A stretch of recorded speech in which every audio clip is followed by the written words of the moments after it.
I'm going to go ahead and sew on my little extra pieces onto my little face piece that I cut out to go on my monster, just to make sure everything is nice and secure. So we have learned how to do an overcast stitch, and I'm going to teach you how to sew one piece onto another piece, because then this piece will need to be sewn onto the face without going over the edges. Okay, I'm going to use my needle, and I'm going to come up from the bottom right here. I'm going to come up from the bottom. My thumb is there to feel the needle coming up. I don't want to pull too hard. I see it right there. I'm just going to pop it in place. I'm going to hold on to it just for right now. Now we learn to overcast. We do not want to go over the face. That would end up pulling this face in like that. We don't want to do that.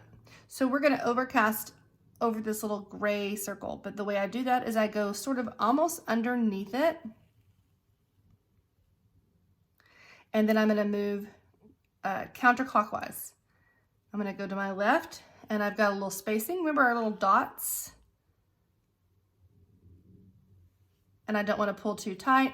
Every time my needle goes back into the face, the little orange piece, I'm also trying really hard to not slant.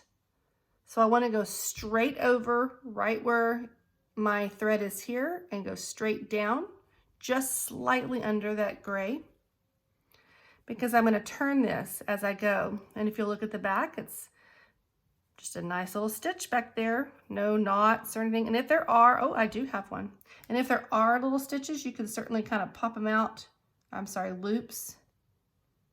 You can use your finger and you can pull in the thread. There we go, got it.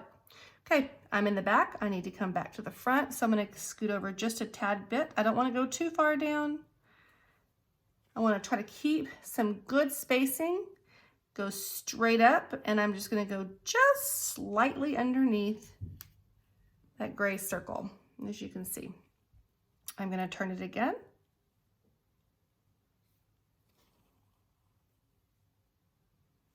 And straight down.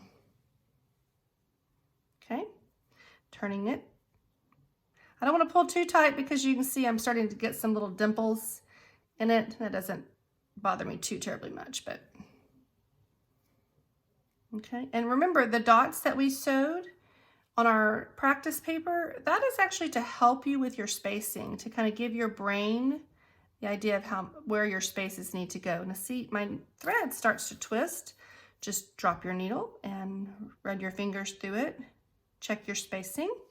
You want to keep your stitches as even as you can.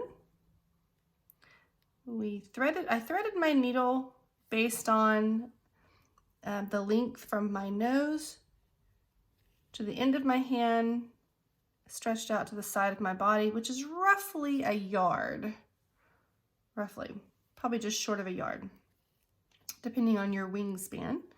But you really don't want to have your thread, as we've discussed, we really don't want to have our thread any longer than that, because it starts wrapping around and it gets in the way and it gets knotted, like you can see right here. I can just take my little needle and work that little stitch out that I made, a little knot.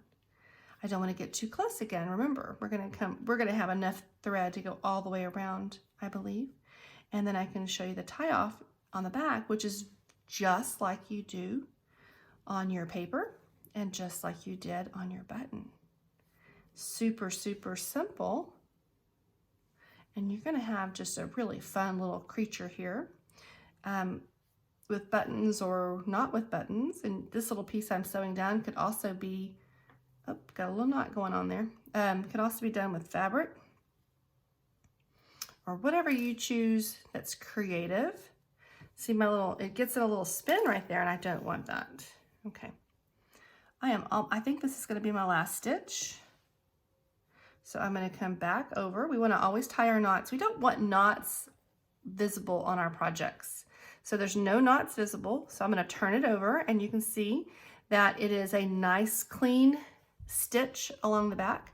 I'm gonna take the last stitch that I sewed, which is right here, and I'm gonna flip my needle just barely underneath it. If it catches a little fabric, that's okay, as long as it doesn't go through the front. and I'm going to then pull it where I've got a loop right here. See that loop? And I'm going to push my needle right back through that loop, pull it, make a little knot, and I'm going to do it one more time. Let's see if I can get my little loop out. Use my needle to do that so you can see it coming through, and then I'm going to slide my needle right through, pull it towards myself, and it's ready for me to cut it off. I'm going to cut close to my fabric, but not too close, and take the excess thread that I have because it's not useful for anything, and throw it right into my trash can. Put my needle back in my patch, tuck, tuck, needle stuck, turn it over. Now I'm ready to sew on my button. Again, I want to come back to you with the button. We're gonna do a little video on how to do the button. This one also has a little teeny tiny little crevice inside there. And so I don't want the flat side up. I want the flat side against my fabric. The same with this one. It has a little bowl, as you can see right there, a little indentation. I do not want the flat side up. I want the flat side against my fabric. So we'll come back and do a lesson on our button.